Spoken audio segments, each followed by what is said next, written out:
పుత్రుడు అని ఎప్పుడు అనిపించుకుంటాడు అని శాస్త్రం ఏందంటే, కేవలం తల్లిదండ్రులకు పుట్టినటువంటి ప్రతి కొడుకు కాడు. కొడుకులని మీరు అనుకుంటున్నారేమో, శాస్త్రం అంది కొడుకులందరూ కొడుకులనుకో కుస్మా. కొడుకులు 5 రకాలుగా ఉంటారు. కొడుకు పుట్టినప్పుడు మొట్టమొదటి పుట్టినటువంటి కొడుకు రుణపుత్రుడు. ఒక్కొక్కడు గత జన్మలలో మనం వాడి దగ్గర రుణం ఉండిపోతాం, లేదా వాడు మనకి రుణం ఉండిపోతాడు. ఏదో ఉండిపోయింది, వాడి మనకి తీర్చవలసింది, వీడి శరీరం వెళ్ళిపోయింది, వాడు రుణం తీర్చుకోవడానికి వస్తాడు. వచ్చి కొంతకాలం చాలా మంచిగా తండ్రిని సేవించి తండ్రి అడుగుజాడలలో నడుస్తూ ఉంటాడు. ఉండి అకస్మాత్తుగా శరీరాన్ని వదిలిపెట్టేస్తాడు. అందుకే రుణానుబంధ రూపేణ పశుపత్ని సుతాలయా, ఆ రుణపుత్రుడు అంటారు. రెండవ వాడు మిత్రపుత్రుడు. అది చాలా గమ్మత్తుగా ఉంటుంది. ఆయన ఎలా ఉంటాడంటే, స్నేహితుడు ఎలా ప్రవర్తిస్తాడో అలా ప్రవర్తిస్తాడు. అంటే సాధారణంగా ఎప్పుడో చిన్నప్పుడే వాడు ఎల్కేజీయో యూకేజీ నుంచే ట్రాన్స్ఫర్బుల్ జాబ్ బండి అని ఏ అమ్మమ్మగారి దగ్గర లేకపోతే నాయనమ్మ తాతగారుల దగ్గర వాడు చదువుకుంటాడు. వాడికి తండ్రి గారిని చూస్తే ఒక స్నేహితుడి భావన, ఓ గౌరవంతో నాన్నగారు బాగున్నారా అండి అంటాడు. అంతకుమించి పెద్ద ఆప్యాయత ఏమి ఉండదు. కాబట్టి మిత్రపుత్రుడు.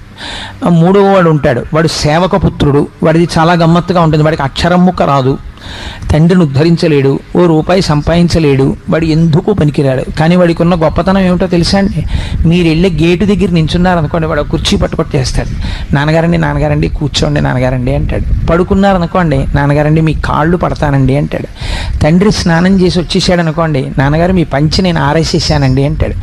తండ్రి సంధ్యావందనం చేసుకుందామని కూర్చున్నాడు అనుకోండి, తండ్రికి చెంబుతో నీళ్లు తీసుకొచ్చి బిందెతో అక్కడ పెట్టేస్తాడు. ఏమి చేస్తాడంటే, ఒక సేవకుడు ఎలా ప్రవర్తిస్తాడో అలా ప్రవర్తిస్తాడు. అంటే గత జన్మలలో ఉండిపోయినటువంటి సేవకులు శరీరమును విడిచిపెట్టేటప్పుడు యజమానినే జ్ఞాపకం చేసుకుంటూ వెళ్ళిపోతే వాళ్ళు సేవకుడు మళ్ళీ పుత్రుడిగా వస్తాడు. అందుకని సేవకపుత్రుడు. ఇంకొకడు ఉంటాడు, వాడో విచిత్రమైన వ్యక్తి, కర్మపుత్రుడు. వాడు ఎందుకు పనికి వస్తాడంటే, చిన్నప్పటి నుంచి ఎక్కడో హాస్టల్లో ఉంటాడు, అలాగే పెరుగుతాడు. ఆ తర్వాత ఇంజనీరింగ్, ఆ తర్వాత పీజీ, ఆ తర్వాత ఉద్యోగం వచ్చేస్తుంది. వాడు ఎక్కడో చదువుకుంటుంటాడు, వాడు ఎక్కడో ఉద్యోగం చేసుకుంటాడు, వాడి అకౌంట్ వాడే వేసుకుంటాడు. వాడు ఒక రోజున వచ్చి దండం పెడతాడు, నాన్నగారండి మీ కోడల్ని తీసుకొచ్చాను ఆయుష్మాన్ భవ అంటాడు తండ్రి. వాడు వెళ్ళిపోతాడు. వాడు ఎక్కడో ఉంటుంటాడు, ఎప్పుడో టెలిగ్రామ్ ఇస్తాడు. నేను ఈ మధ్య కాకినాడలో ఒక విచిత్రమైన విషయం విన్నాను. నా స్నేహితుడు పేరు ఎందుకు లేని చెప్పడం, ఆయన వాళ్ళ అబ్బాయిని చూడడానికి వెళ్తే మనవడితో కూడా ఉన్నాడు వాళ్ళ అబ్బాయి. ఆయన చూసి వచ్చి, ఏం ఆశ్చర్యం కోటేశ్వరారు, నాకు మనవడు కూడా పుట్టిసేయండి, మా అబ్బాయి చెప్పనే లేదు నాకు అన్నాడు.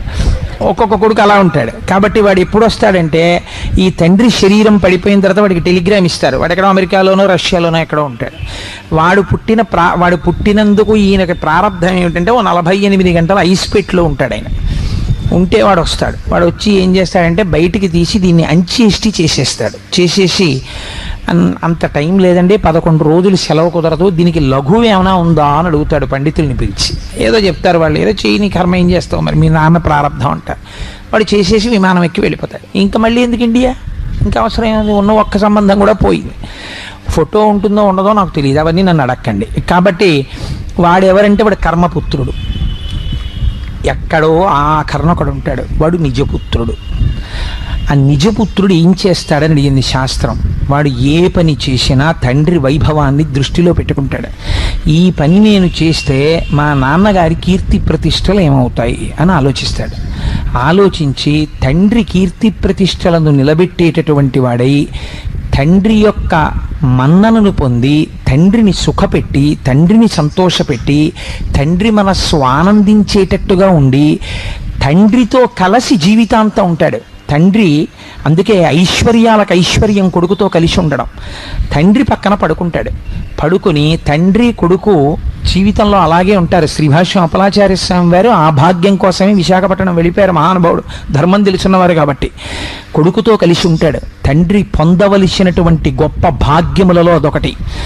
కొడుకుతో కలిసి ఉంటాడు. చిట్ట చివర ప్రాణోత్క్రమణం అయిపోతున్నప్పుడు, నాన్నగారండి అని దగ్గరికి వచ్చి తన తొడ మీద తండ్రి శిరస్సు పెట్టుకుని ఆ తులసి తీర్థాన్ని తండ్రి నోట్లో పోస్తూ తండ్రికి అంత్యేష్టి సంస్కారం చేసి 11 రోజుల అశౌచాన్ని పాటించి, తాను ఉన్ననాళ్ళు తన కొడుకుల చేత కూడా తండ్రికి శ్రాద్ధం పెట్టించి తండ్రి యందు పరమ గౌరవంతో మాట్లాడతాడు.